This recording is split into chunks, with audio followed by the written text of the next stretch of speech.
to the artist, I say, work hard, believe in yourself, look at the opportunities. Maybe Houston's the place for your art, maybe it's not. Have faith in yourself as an artist. Learn all that you can, and I mean all that you can. I've learned so many seemingly useless things about how to thief an oil well and how to align a weather van, all kinds of stuff, but they paid me learning. They recorded it, and some of those, I'm sure, are still playing in this oil plant and that and this. There's so much to this business that we don't consider because it's not on the podcast or in the newspaper. But if you're serious, then you just do it, and you find a way to do it, and you do it no matter what. Or you could be lucky like me and keep getting kicked into that position and say, oh wait, this is fun, I like this. Yeah. And that's the story of my theatrical and artistic career.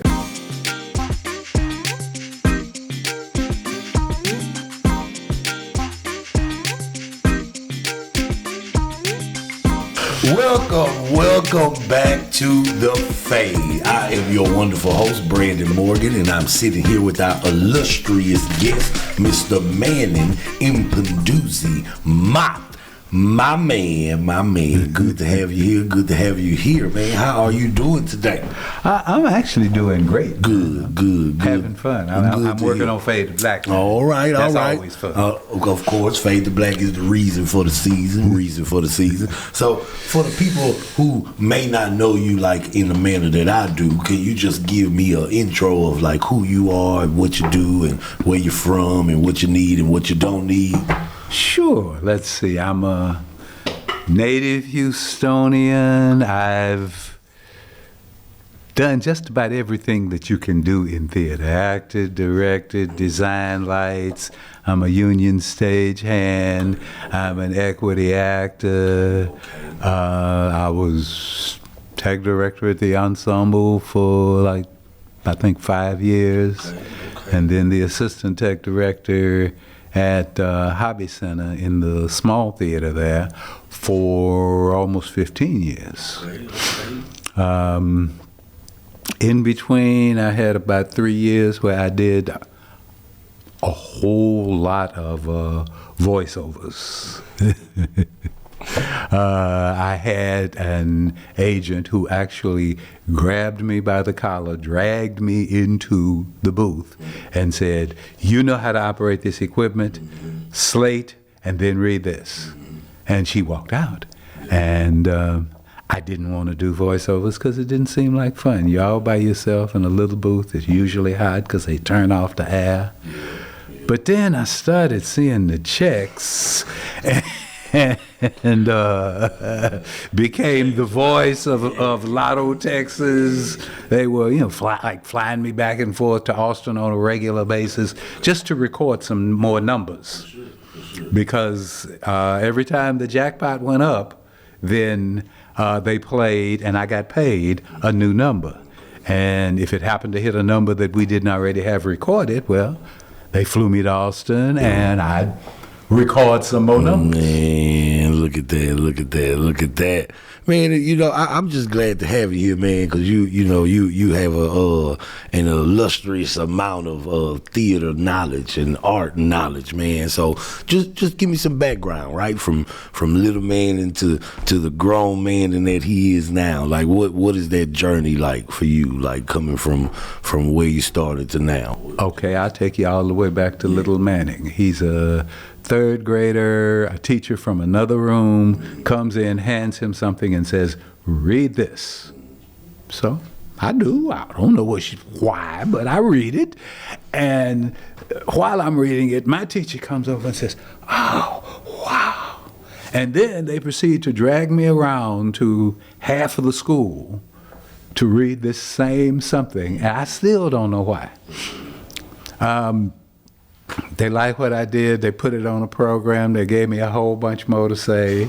And, since then, I have been, whether or not I tried to get out, theater's where I belong, and no matter what I do, I'm going to wind up there. As I say, I quit many times, and then somebody offers me something. Milan Son says, I got this show. Theater is fun. I love it. I'm glad that I kept being dragged back into it. In a bio, I listed myself as a voluntary theater addict. Hey, that's what my ex-wife called me when she was still a wife. I had quit and was thinking about what I was going to do next, and she said, "You might as well go ahead and do that full time. You can't quit." And she was right. I'm addicted to theater. I mean, I hate to say, I might be too. I might be too. So, of the extensive knowledge and work that you have put in the city, like, can you just name to me some moments that like stick out to you the most? Like, those are the moments like you'll cherish the most. Sure. There was the original Diary of Black Men, because that's the first time that I worked with Milan Son, and it's something that, even though I only stayed with it 2-3 years, continued to tour for 20. Yeah. The little time that I dabbled in movies and TV was good because I got a chance to know the industry.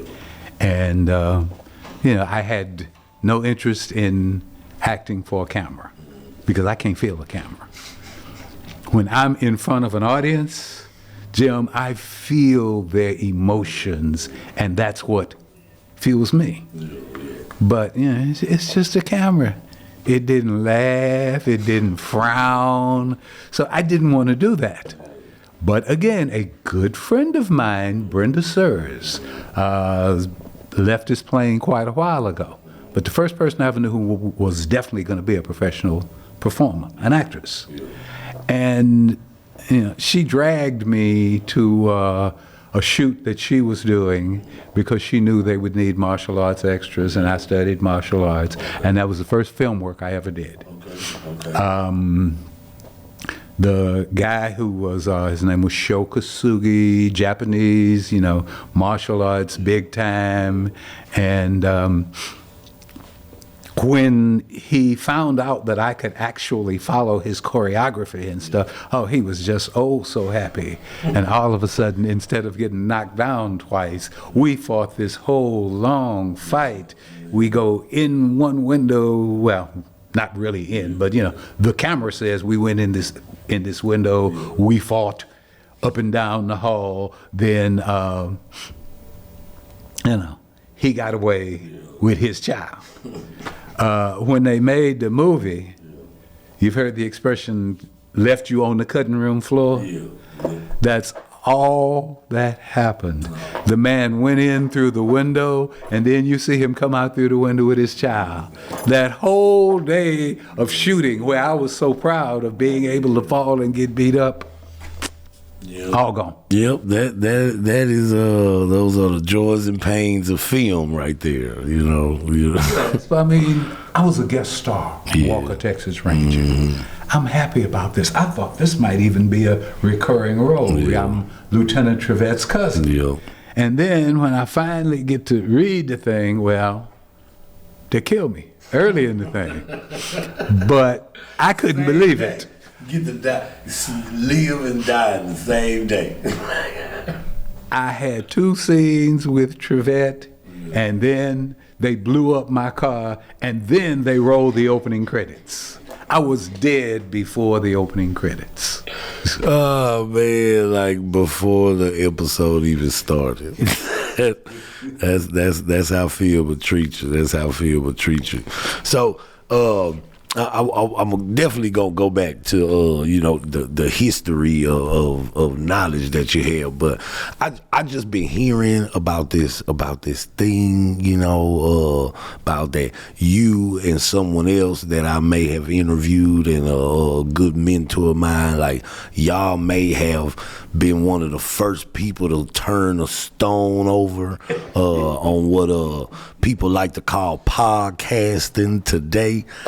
This may have been like, late 90s, early 2000s, where they was like, hey, I mean, in that days, it would have been called radio, right? Like, it was a podcast. It was and I had never heard of a podcast. It was definitely before. a podcast, but in those days, we didn't know what a podcast was. Now they everywhere. We on one now. They everywhere now.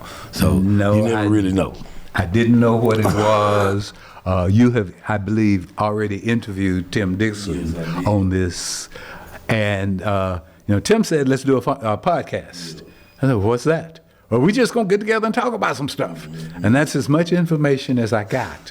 I don't know how many episodes we did, but it was great fun because there was so much learning involved. I get to talk to a black equity actor, a white equity actor about how their union status has treated them. I sit up and get a 30-minute information section from Mary Guillory about blacks in opera. She was one of the founders and the head of Ebony Opera Guild for quite a while. And I mean, I had no idea there were so many black folks who are right there. And that was the good part about doing the cast, as I'm sure you're finding. You got people who lived through, experienced, or studied stuff that you never even thought of. I've talked to so many more interesting people than me. That's all I keep saying. I've talked to so many more interesting people and talented people than me. You know what I mean? Like these people are just full of just life, art, and talent, and stories and knowledge. And I'm like, I'm just glad I get to sit here, get it out of them. I'm taking all these little golden nuggets, putting them in my pocket, and running back home. All right. And just because you mentioned talent, and I keep saying, I wasn't going to do this, I quit. Yeah. I am a lighting designer, and a fairly good one. Yeah. Did quite a few shows over at the ensemble and shows for varying high school shows in the music hall, in Zilker Hall, Jones Hall, Miller, and Match. And done everything. Well, it's just, when I was in college, I had a choice as a freshman. Either I could be a carpenter and do a whole bunch of cutting, and the scenic design dude really wanted me to do that because he saw that I actually knew how to operate a saw. Yeah. Thank you, Robert Holland. But that was my theater teacher at Yates. But when you finished that, you had sawdust down your shirt, and it was uncomfortable as could be. And I was up in Massachusetts where it's freezing cold, and you don't really want to take a shower in the middle of the day and go back out. So I was able to get over to the electrics department, where they also loved what I did, because I had been taught a little bit. And it was so much nicer just because I didn't have to wear sawdust. A whole bunch of workshops later, I'm doing something that nobody does anymore, actually hand drawing a lighting plot to scale and all of that. And no, they don't do that anymore. If I may be wrong, I haven't seen a lighting plot in a while, but if I think it's like already made, right? Like it's already like a diagram of the lighting plot, and you just kind of like point to where they are. That was the last one I've seen. It's been a while though. It's been a while. But that was in the middle of the process. Yeah, see, they just give me the script and tell me to say the words. They don't tell me to do anything else. No, well, lighting I have found to be fun, And one of the really good things about theater lighting for me is that the things that I am just pulling my hair about because it didn't work and I didn't do this and I didn't do that, I get great reviews and even a couple of, awards. And, I was just, because I didn't like it. It didn't do what I wanted it to do. In the midst of it, it's hard. So, speaking of directing and lighting design, so let's talk about Fade to Black and your involvement in Fade to Black. So, like, when was your first invitation or like of involvement with Fade to Black, and in what capacity was that? First time I did Fade to Black, it was as an actor. My good friend Errol Wilkes recommended me to play this West Indian. Mr. Errol Anthony Wilkes. that guy.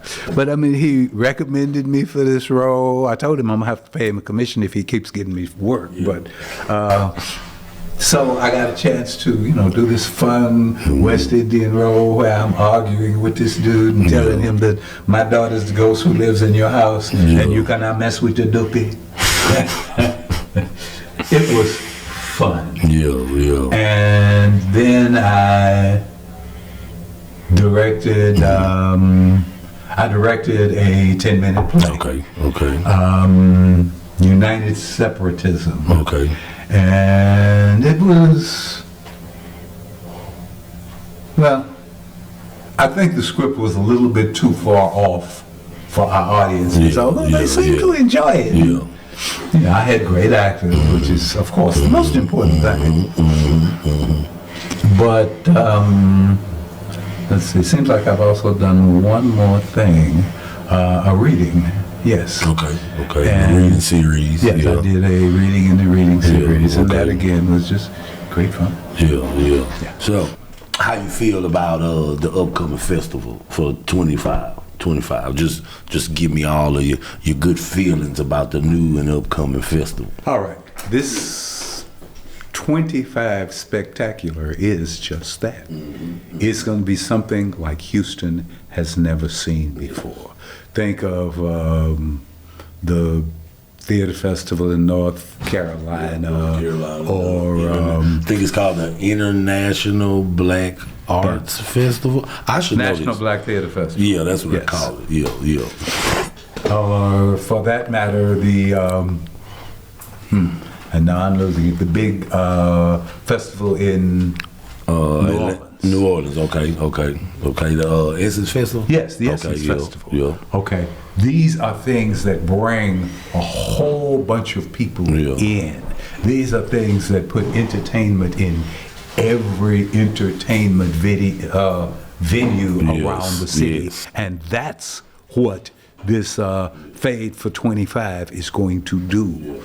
It will be all over downtown. It will be in many of the theaters. Yes, pretty much. Mostly all of the ensemble. It'll be in stage. Alley. It'll be in match. It'll be in hobby center. It'll be all of them. Rec room. You name one, they'll have something associated with this festival. The ballet. There will be so much entertainment, so many people involved, and so much money coming into the city. And I'm talking, yes, about money for the organizations that are putting it on, but more than that, just money that is going into the city's coffers because of all these people who will be in town spending money. Yes, and that's the point, right? Like you draw the attraction, you bring the people, you bring the capital, and once the city alone actually recognizes that, then in turn, you start to build those partnerships. Like Houston is going to be waiting for the next 2 years so they can, help out, and then, the growth happens from there, And I am just especially proud, amazed, and 3 or 4 other different adjectives of Denise O'Neil, who is the mastermind behind all of this. Miss Denise O'Neil, Miss Fade the Black herself, Miss Black. That's why I'm gonna start calling her Miss Black. Miss Black. 12 years ago, I think I was directing something for the 10 by 10s that Scriptwriters was doing. And she saw that and she talked to me and she said, oh, yes, I'm going to do this. And we're just going to, we'll build it and do more. And for 12 years, she's been building it and doing more and more and more. And 25 will be just an explosion that is hard to believe. The climax of that. This is going to be a great thing for the city of Houston, a great thing for the arts committee, a great thing for the black community. It's just so much, so positive. And Houston actually has so much talent. See, by bouncing around to all these different places that I have worked, then I've heard musicians, who were as good as anybody that they bring in here, traveling. I've seen the dancers. I've been to so much good theater, which is, the product of the city of Houston. And now, hopefully, we get a little bit more credit for it. Amen to that. Amen to that. That's truly, truly how I feel about this city, man. Like, I got friends in other markets, and like you go there, you visit, you hang out, and you just,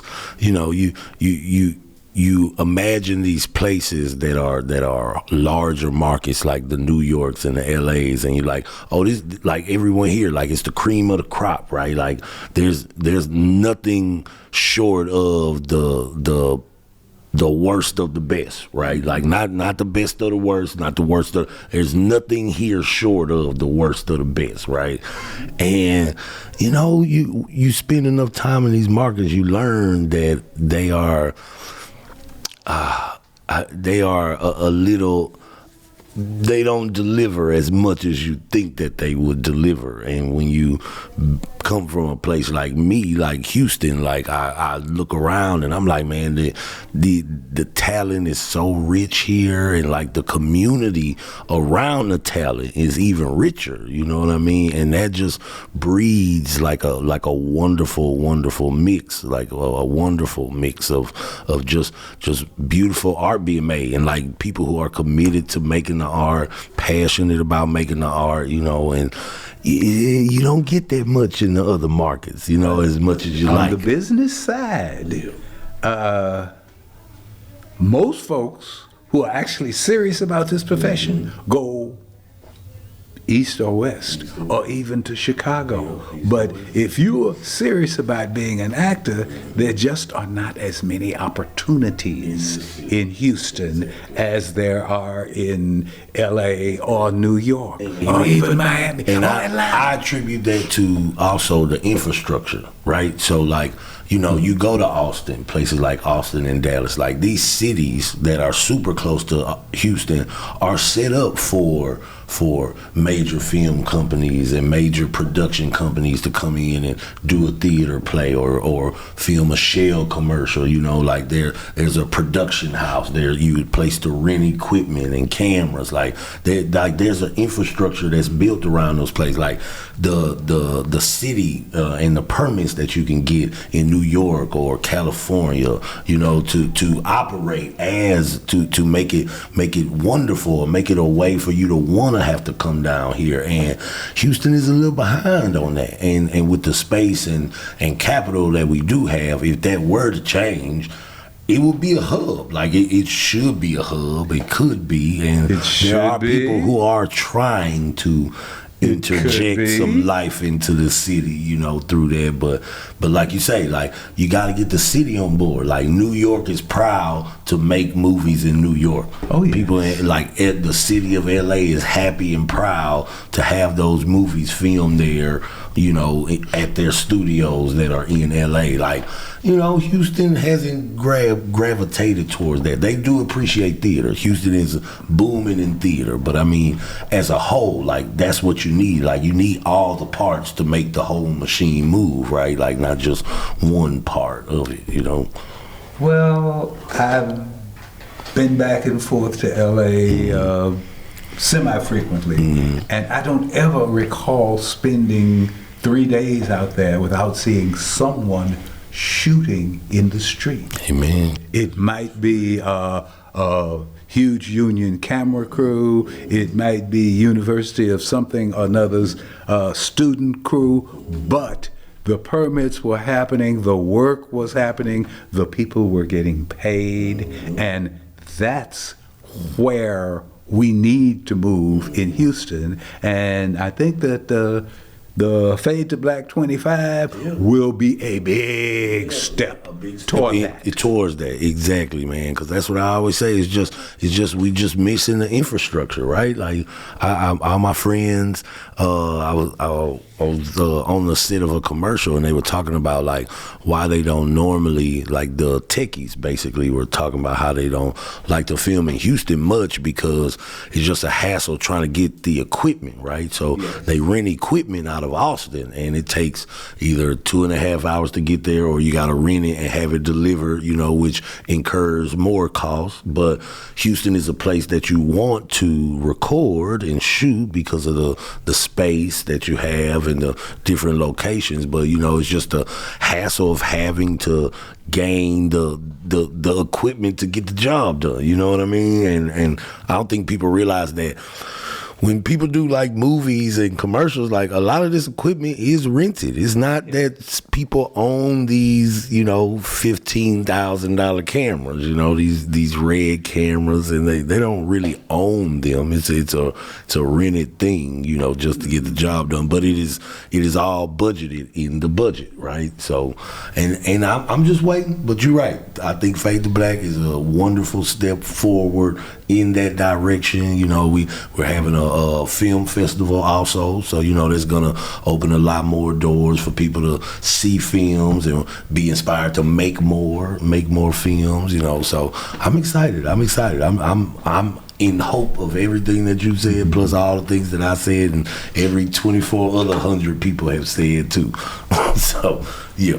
So in that, now I would like to move into the state of theater right now, Mr. Manning. Now I know you got like deep knowledge into how theater has been moving in this city alone. Personally, from whatever time it started to 2024, and I'm sure you can have an idea where it's going. So, what's your idea there? Like, what is the state of theater in Houston? Like, is it better? Like, is it way better than it was? Is it getting better? Like, is it better, but now that it's better, it's not doing anything anymore? Like, where do we stand on that? Just with your history of what you know. Like, how do you view it?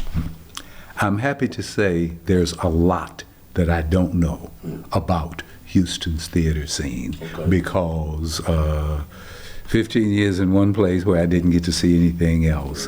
And since then, having either worked constantly, don't go nowhere but work or home, on the stage side, then there's a lot that I don't know. But I am thrilled by the fact that we have all these small companies who are actually trying to pay people a living wage. That's one of the reasons that folks leave Houston to go to the other coast, because there are jobs out there that actually pay. A lot of them. And in Houston, well, this is a job for the full-time teacher. This is a job for the librarian or the attorney. And then after you get off, you go in and you work for, if you're lucky, gas money. And that's how Houston theater has worked until probably the last 10, 15 years ago. And now, that same idea that fueled places like the Ensemble, and for that matter, before that, the Alley, that this is an industry, this is a business, and we have talented people, and we have people who want to see it, who pay to see it elsewhere, so we can produce it here. We can keep our talent here, and we can make money right here in Houston. There are so many Houston actors right now with Golden Globes and Tonys and even Academy Award. They're there.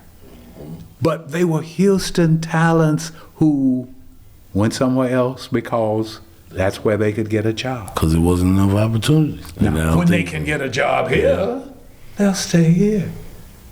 It's why I have dropped out of theater completely at least 3 times in my life, because I just needed something that actually paid. Yeah. My wife was in school, and there was all these bills, and they never stopped.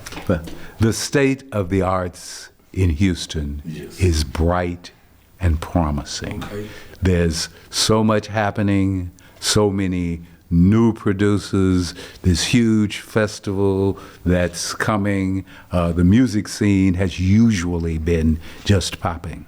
Most people don't know that the city of Houston has more downtown theater seats than any other city in the country. Including New York. And LA. Yep. Same thing. Yep. They're here, and they seem to be doing all right. And We've got people coming in. The alley seats about 788 in the Hilbert stage, right? Like, and it's not an opera house. You know what I mean? But Hobby Center has I think 2,600 seat house and a 1,200 seat house. I think that's right. Mm-hmm. And then there's Jones Hall, and there's just, and it's not like these are buildings that are sitting empty as the big auditoriums in many cities. Yeah. These are places that resident companies here go to regularly. There's so much good music going in and out of the Cullen over at the Work. It's unbelievable. Mm-hmm. And of course, then you've just got the big companies. There's a lot happening here. Now, the next step is that we really need a soundstage, a film studio, because that makes the other part possible. Yep. That's the infrastructure I'm talking about. That's like the part of that infrastructure, right? Like sound stages, studios, rent houses, right? Production houses, right? Like you gotta have all, like, you just gotta have all the parts to make the machine go. Like you can't do it with 2 less screws, right? It'll be wobbly. It's not gonna be as strong. And I agree with that. I agree with that so much. Well, as I said, because we have people who believe this isn't something you do in your spare time, this is a profession. You could be an actor, you could be a musician, you could be a doctor, you could be a lawyer. All constructive, pay decent, or pay just super well. Yes.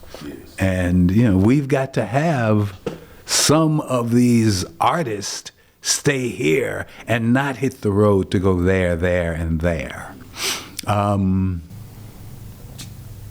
What's needed, as you said, is infrastructure and, of course, the organizations that do it. Once the city of Houston had a film commission, and we were actually getting... Texas Film Commission, right? Is that what it was called? No, this was the city of Houston's Film Commission. Okay. Texas Film Commission still exists. Yes. But last that I knew, most of what they were spending was going in the Hills area, period, but Austin and surrounding area. Not a whole bunch of urban stuff. And we just need to do more in a business-like way. Man, thank you for that. That's the truth. That's absolutely the smack dab truth of Houston. I think we are totally in a position that is set up for all the greatest things to happen as far as arts go in the city. It's just we are just not moving in the business sense or the business mind through that yet. Because the art is there. The people that want to be involved in it, the people that make it, the people that create the ideas around it, the people who work on those ideas, who build the sets, who do the camera operators, you know, the rig, the sound guys, like all of those people are already there. We are just simply missing the business side of it. And show business is not called show business by accident. So, you know, it's definitely